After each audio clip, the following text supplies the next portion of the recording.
Lekker om saam te wees by hierdie geleentheid. Is ons laaste gesprek oor Bybelfigure en oor karakters en wat karakters uit die Bybel vir ons kan leer. Nou, ek het nou baie gewonder, wat sal ek nou die laaste ene in hierdie reeks doen? Ons het nou gekyk na 'n klomp Samson, en ons het gekyk na Gideon vroeër, ons het gekyk na Samuel, ons het gekyk na Saul en Samuel se lewe. En so het ons by Petrus en Paulus uitgekom en ek wil afsluit met wat? Met die lewe van Jesus. Dit was vir my baie besonder om 'n bietjie te gaan kyk na sy lewe. Die begin, die verloop en die einde van sy lewe en dan die ewige voortgang. So kom ons kyk bietjie saam na die lewe van Jesus. Dit is 'n baie besonderse gesprek, want jy weet, wie was Jesus? Hy het nooit 'n boek geskryf nie, maar tog is al die boeke in die biblioteke is vol van hom. Die boek wat die meeste verkoop en die mees algemeen beskikbaar is die boek oor Jesus, die Nuwe Testament en die Ou Testament, die Bybel. Die boek wat die meeste gelees word in die wêreld. So ons staan verstom as ons besef, hierdie man was 'n leraar gewees hier op aarde. En die invloed wat hy op die geskiedenis gehad het, kan ons nie begryp nie. Om die waarheid te sê, die datering van die wêreldse geskiedenis hang saam met Jesus se geboorte. Voor Christus en na Christus. BC, AD, voor Christus VC, na Christus NC, jy sien dit oralste. Dis wat vir ons aandui, waar in die geskiedenis is wat aan die gang. Ja, Jesus is die middelpunt van die geskiedenis van hierdie wêreld. En Jesus sal ook die eindpunt wees van die geskiedenis van hierdie wêreld. As hy weer kom op die wolke, wat 'n unieke getuienis het Jesus nie in hierdie wêreld uitgedra nie. Wat die magtigste oorwinning oor volke en nasies en mense oor hierdie ganse wêreld behaal het, sonder om 'n soldaat in sy diens te hê, sonder om 'n skoot te skiet, sonder om aardse wapens te hê. Ja, en die persoon wat voor wie die meeste gebuig is, waar mense van die vyand hulle kom oorgee het aan hom, soos Paulus gedoen het, wat eens teen Jesus was, al die getuienis van mense wat tot bekering gekom het, wat sonder Jesus geleef het, wat teen hom was, wat hom geïgnoreer het, wat uiteindelik na hom toe gekom het en aan hom oorgegee het en sy volgelinge geword het. Daar is niemand in die geskiedenis wat ons ooit meer kan bewonder as die verhaal van Jesus, wat hier op aarde die grootste leier van alle tye was, om die hele wêreld te beïnvloed, en wat die wonderlikste is, elke Sondag stroom mense om van hom te leer na kerke toe. Die wonderlikste nuus oor hom is dat mense, duisende en miljoene mense vertel hoe hulle by hom uitgekom het, met vergifnis van sonde, met vernuwing in hulle harte, met bevryding van die bose, met heelmaking en genesing. Mense wat getuienisse het van die oomblik wat jy met Jesus te doen kry, verander jou lewe. Die Jesus voor wie mense buig op hierdie aarde, en voor wie die engele en die heerlikheid van die hemelwesens voor hom neerbuig en hom aanbid en eer, en wie ons almal eendag van aangesig tot aangesig sal sien. So ek wil bietjie praat, dat ons vandag stil staan by Jesus se lewe. Ek wil jou egter uitnooi, as daar enige iets op jou hart is, kontak ons by ons telefoonnommer 079 195 1586. So WhatsApp nommer, stuur vir ons 'n boodskap, ons sal graag so vinnig as moontlik daarop antwoord. Daar is meer as 2000 boodskappe elke dag, maar ons sal by jou uitkom en ons sal reageer, en dankie vir julle wat ook reageer het om bydra te gee vir hierdie bediening, want dis al inkomste wat ons het, en ons eer die Here dat dit hy is wat sorg vir die uitgaan van sy woord. Mag die Here vir elkeen seën ook wat gehoorsaam is, En ja, as jy ons boodskap wil aanstuur vir iemand of weer wil luister, hierdie boodskappe is ook by Dirkie van der Spuy bediening onder YouTube is dit beskikbaar. Nou, ek het gesê ons wil 'n bietjie stil staan by die lewe van Jesus. Kerstyd staan ons mos baie mooi stil by sy geboorte en is een van die wonderlike dinge wat alle kinders van die Here ken, is die wonderlike Kersverhaal en die geskiedenis rondom sy koms na hierdie wêreld. Want jy sien, Jesus was van alle tye, was God gewees. Hy is die drie-enige God, die woord deur wie ons lees, Vader, Seun en Heilige Gees van alle eeue af bestaan en tot in ewigheid bestaan. Hy is God, hy is nie soos 'n mens wat 'n begin en 'n einde het nie.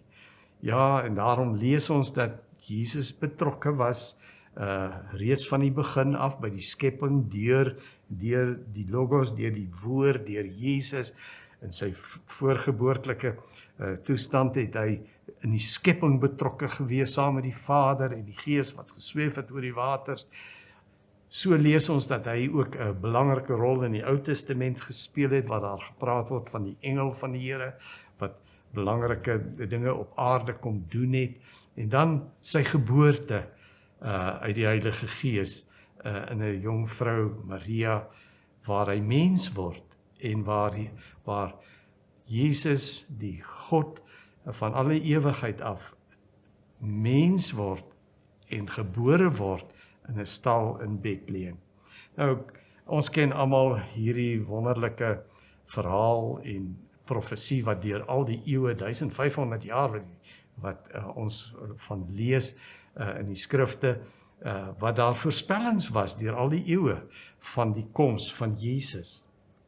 Ons lees profesieë, ons lees in Micha, dat hy gebore gaan word in Bethlehem, alhoewel Jesus in Nasaret sy ouers gewoon het, wonderlike beskikking dat hy op die ou end in Bethlehem gebore is, die 30 silwerstukke waarvan ons lees in Sagaria 11, ons in 12 wat ons lees van die lyding van Jesus uit Psalm 22 en hoe dat hy ook aan die einde van sy lewe die offer sal bring, Jesaja 53, en al hierdie profesieë deur al die jare in eeue heen, wat vir ons heen wys na Christus toe.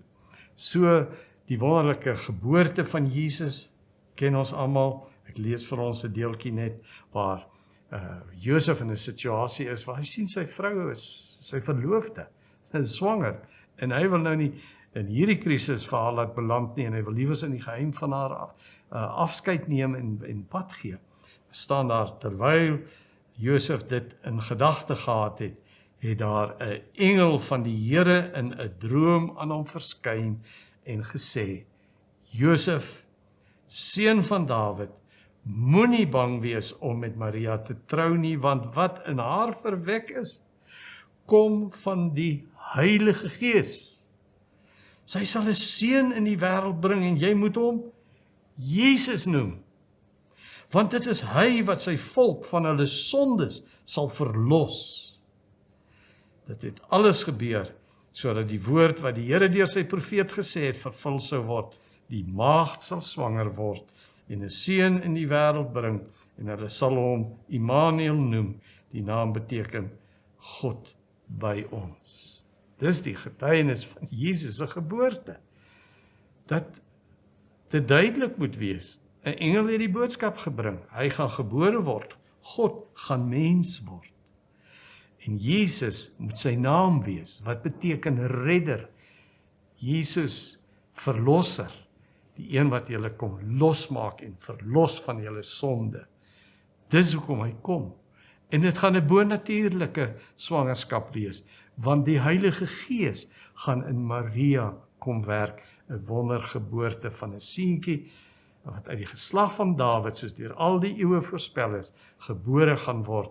En hy, soos die engele hom ook aangekondig het, toe die engele roep, toe sê hulle, hy is die verlosser.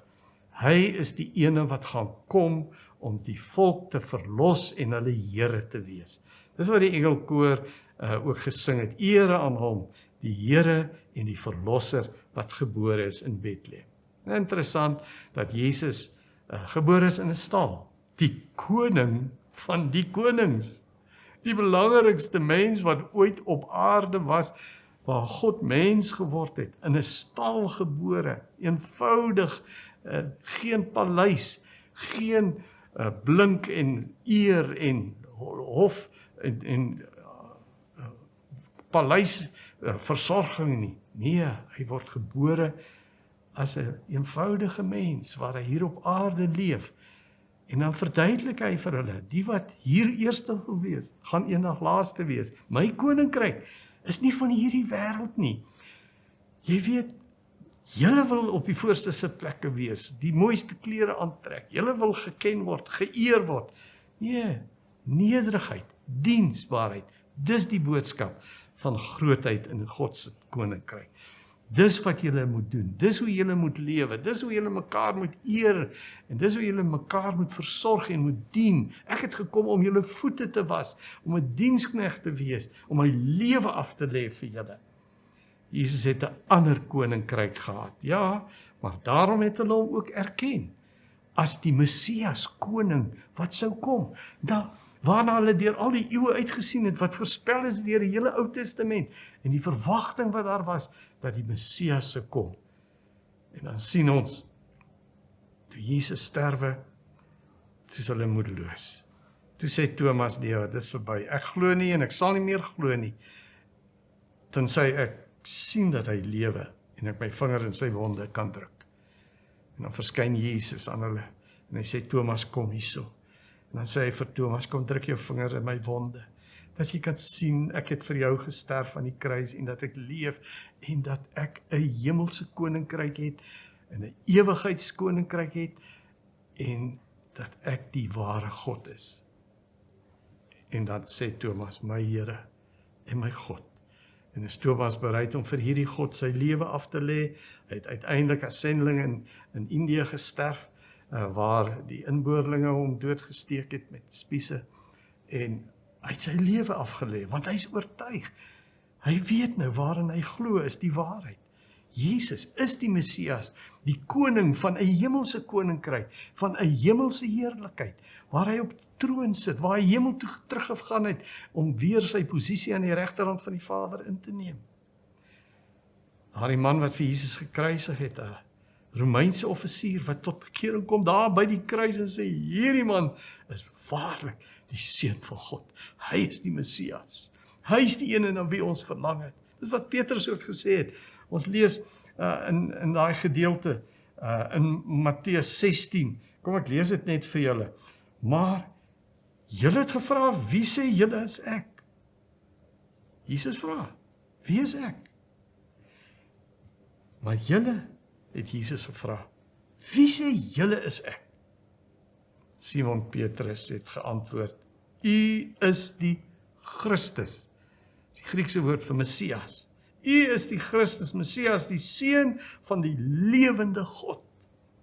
Gelukkig is jy Simon Bar-Jona, het Jesus vir hom gesê, want dit is nie 'n mens wat dit aan jou geopenbaar het nie, maar my Vader wat in die hemel is. En ek sê vir jou, jy is Petrus, en op hierdie rots sal ek my kerk bou, en die magte van die doderyk sal dit nie oorweldig nie. Dis die wonderlike boodskap van die Nuwe Testament. Die Messias het gekom. Sy koninkryk is nie van hierdie aarde nie. Maar as jy jou hart vir hom oopmaak, dan kom hy deur sy gees, en dan kom daar 'n onsigbare nuwe lewe in jou, en 'n vergifnis van sonde, en jy word gered en verlos, en jy word 'n kind van die hemelse koninkryk. En dan as jy sterf, gaan jy heen om by hom te wees, want jy het die ewige lewe. Jesus het vir jou die ewige lewe kom gee, nou met jou bekering, en hierdie lewe hou aan selfs na jou dood in die ewigheid in die hemel. Dit is die wonderlike getuienis, dat Jesus se begin van sy bediening was ook, dat hy begin verkondig het. Die koninkryk van God het nou gekom. Ek is nou besig om hierdie koninkryk op te rig, julle, die nuwe kerk van die Nuwe Testament. En Jesus wat vir hulle sê, vir Johannes die Doper sê, kom, doop my. Lees ons daai verhaal, die wonderlike getuienis, staan in Matteus 3, vers 16 en 17. Lees ons spesifiek, hoe dat Jesus gekom het en vir Johannes die Doper gesê het, doop my ook. Jesus se doop was iets anders. Dit was nie afwas van sonde soos by ons, alle ander dope op hierdie aarde nie. Toe die Seun van God gedoop is, was dit in die lyn met die priesterwyding, wat op 30 jaar oud, moes 'n priester vir voltydse diens gewy word deur water of olie, en moes hy dan voltyds in die bediening gestaan het. En dit was Jesus. Op 30 jaar is hy met olie, nie met olie nie, maar met water, gesalf, toegerus, afgewas, afgesonder vir priesterskap. En daarom is daar ook bekragtiging gewees, dat in daai oomblikke toe Jesus daar gedoop is, het die Heilige Gees oor hom gekom. En is hy vervul en toegerus vir sy 3 jaar bediening, totdat hy gesterf het hier op aarde. Dit was 'n wonderlike geleentheid waar die Vader uit die hemel gesê het, dis my geliefde Seun, Jesus, en die Heilige Gees hom kom toerus het vir sy voltydse bediening. Die drie-eenheid, die drie-enige God wat nou hier op aarde byeen is vir die absolute hemelse koninkryksbediening. En dan natuurlik begin sy bediening met 'n geestestryd, want hy staan nou teen die vyand en die duiwel wat hom aanval vir 40 dae hierdie stryd in die woestyn, in die afsonder waar die duiwel met allerlei versoekinge kom, maar op die ou end tree Jesus daar uit as die oorwinnaar. Die duiwel kon hom nie versoek, kon hom nie verlei om te sondig nie, kon nie hom laat struikel nie, en is hy die lam van God wat vlekkeloos is, wat sonder sonde is, wat Johannes die Doper ook gesê het, daar is die lam van God, wat nou gaan kom om vir die hele sondes te sterf. Hy gaan vir die hele geoffer word. Dis die wonderlike nuus wat daar nou is in die Ou Testament. Al die offergebruike het na Christus heen gewys, want as ek gesondig het, ek my hand op 'n lammetjie gelê en my sonde op hom laat kom, en dan het die lammetjie in my plek gesterf en in sy bloed gesprinkel op die altaar, as teken dat daar is betaal vir my sonde. Ek het nou met God reggemaak. Ek het my sonde bely, en die straf het op hierdie lammetjie gekom, en nou kom Jesus, en hy is die lam van God, wat gekom het om vir eens en vir altyd die bloedtekens te beëindig, en om nou die offerlam te word, wat sy bloed glad drup het, op hierdie aarde, en die kruishout dit afgeloop het, toe hy gesterf het as die lam, wat geoffer is vir ons sonde. Nou sal die oordeelsengel soos met die Paasfees verbygaan, want die bloed is aan ons deurkosyne. Die lam se bloed is oor ons lewe, oor ons huis, oor ons werk, oor ons hele ganse ontspanning en verhoudinge en alles. Nou is wat hier gebeur, is net wat die Here wil hê. Ons is aan hom afgesonder, ons is deur sy bloed afgesonder en gereinig, die versoeningsbloed, die teken van die vergifnis van sonde, is nou oor ons. En daarom is die kruis vir ons eintlik 'n wonderlike getuienis, dat hier het die nuwe lewe begin. Hier het Jesus gehang aan die einde van sy lewe, het hy uitgeroep, Tetelestai, dit is volbring. Tetelestai was daai woord wat hulle gestempel het op jou rekening as jy betaal het. Paid, dis betaal. Jou skuld is vereffen. Jesus het in jou plek gesterwe. Hy het die offer gebring. Dis die wonderlike verlossingsboodskap wat die engel kom sê het. Hy word Jesus genoem, die redder, die verlosser, wat julle sonde op hom gaan neem. Ken jy hierdie Jesus? Het hy in jou lewe verskil gemaak? Ken jy hom as die lewende opgestane Here wat leef, wat in jou hart ingekom het en jou sonde weggevat het? Hy alleen kan. Al jou goeie werke vat nie sonde weg nie. Al jou mooi dade wat jy doen, al jou godsdienstigheid vat dit nie weg nie. Net die lewende opgestane Christus. Hy is die lam wat opgestaan het en leef, en wat jou sonde op hom kan neem as jy het vir hom gee. As jy tot bekering kom en jou rug draai op die sonde en jou lewe aan hom oorgee, sal hierdie Jesus jou ook verlos. Sal hy vir jou ook hierdie vrede gee, want dit is waaroor dit gaan. Johannes 3 vers 16. So lief het God die wêreld gehad, dat hy sy enige gebore seun gegee het, Jesus Christus, om vir jou sonde te sterf, sodat jy nie weer in die oordeel sal kom nie, en jy wat in hom glo, die ewige lewe kan hê. Dis die blye nuus wat ons het. Dis die vrede wat God vir jou wil kom gee. Dis die sekerheid wat hy in jou hart wil gee. Dis die oortuiging wat hy vir jou wil gee, dat hy wat die Seun het die lewe. 1 Johannes 5 vers 12. As jy vir Jesus aangeneem het, en hy het in jou lewe gekom, en hy jou hart kom skoonmaak het hy in jou deur sy Heilige Gees kom woon en nuwe lewe gebring, ewige lewe gebring, 'n nuwe mens. Ja, het help nie Jesus die Fariseërs net die graf buitekant mooi blink maak en skoon maak en afwit en verf nie. Binne is hy steeds dood. Maar as Jesus kom, dan maak hy jou van binne lewendig en dan begin die beeld van Jesus na buite uitstraal. Begin mense God se liefde in jou sien, sy blydskap, sy vrede, dat Jesus leef, dat hy die enigste ware God is en dat hy die enigste verlosser is. En dan het jy 'n getuienis. Dan het jy iets om vir mense te gaan vertel. Anders het jy niks nie. Kan jy maar net oor godsdienstige goed praat, maar Jesus wil hê in jou hart moet daar nuwe lewe kom. Dis waarom hy gekom het. En dan lees ons van Jesus na hy gesterf het aan die kruis, wat het gebeur? Hy het uit die dood opgestaan.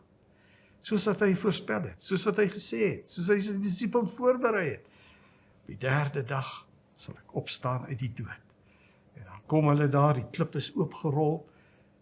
Wie kon dit doen? Dit is onmoontlik om hierdie reuse rotsblok te kon skuif. Hy was verseël in vas sement. Engel van die Here kan ons soos niks wegstoot. En die graf oopmaak. En toe daar inkyk te sien hulle, is nie chaos nie. Die klere is, die lappe is netjies opgevou. En hy's nie meer daar nie. Hy leef. En dan sien ons vir 12 verskynings van Jesus tot met sy hemelvaart. Het hy 12 keer aan verskillende mense en by verskillende geleenthede het hy verskyn. Aan die disipels het hy verskyn. Aan die 2 wat op pad was Emmaus toe en moed verlore was. Hy het verskyn aan Maria, hy het verskyn aan verskillende mense, 500 op 'n geleentheid, moontlik is dit by sy hemelvaart, wat hy skielik weer daar tussen hulle gestaan het, gesê het, julle moet vir my daar kry, ek gaan Galilea toe, en ek gaan vir julle daar kry, en dan sien ons dan, skielik, dan staan hy tussen hulle, en dan gaan hy voor hulle oë in 'n wolk, raak hy net in 'n ander dimensie weg, sien hulle hom nie meer nie, en is hy die heerlikheid van die hemele in.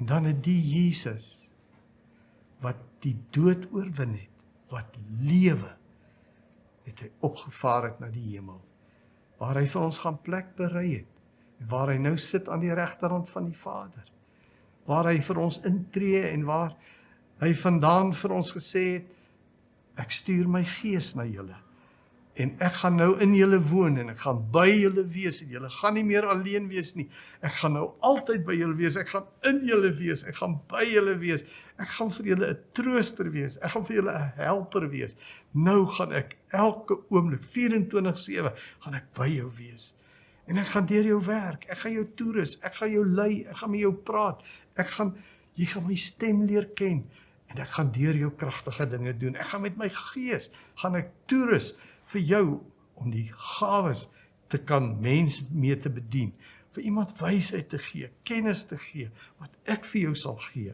profetiese woorde, genesing, ek gaan vir jou gebruik in my diens, ek gaan wondere deur jou doen, ek gaan die gawe van tale vir jou gee, die gawe om te kan bid en te kan getuig en om mense te kan help, wat 'n wonder dit Jesus hemel toe is, maar dat Jesus nou lewe in hierdie oomblikke, en dat hy op die troon sit, en hy sê, ek is by julle, ek is deur my gees by julle. Jesus het sê in Johannes 16, lees ons in vers 7, hy sê, het is beter dat ek weggaan, as ek weggaan, dan gaan ek na my Vader toe, en dan sal my gees kom, en hy sal vir altyd in julle woon, en by julle wees. En dan sê hy, kom hy weer. Jesus gaan terugkom, en hy gaan ons kom haal, om vir ewig by hom te wees. As jy gereed, het jy hierdie sekerheid in jou hart, het jy hierdie vrede dat jy aan hom behoort, dat jou sondes vergewe is, en dat hy deur sy gees, nuwe ewige lewe in jou opgewek het. As dit nie so is nie, kom ons vra vir hom, dat hy dit nou sal doen. Here Jesus, Ek bely in hierdie oomblikke dat ek so in myself probeer godsdienstig wees en goed lewe, maar ek verlang dat u Gees in my nuwe ewige lewe sal verwek. Ek stel my oop voor u, Heilige Gees, kom vat die beheer, ek sterf in myself, my eie wil, my eie planne, ek sterf in my sonde, Here, ek wil nie meer sonde doen nie, kom neem dit van my weg, kom was my silwer skoon en rein en nuut en heel, kom raak my hart aan en vergewe my sondes, en Heilige Gees, kom vervul my, kom lewe deur my, en help my om so te lewe, dat as u op die wolke kom, om my te kom haal, ek gereed sal wees. Dankie Jesus, dat u my verlosser, en my Here en leidsman is. Amen.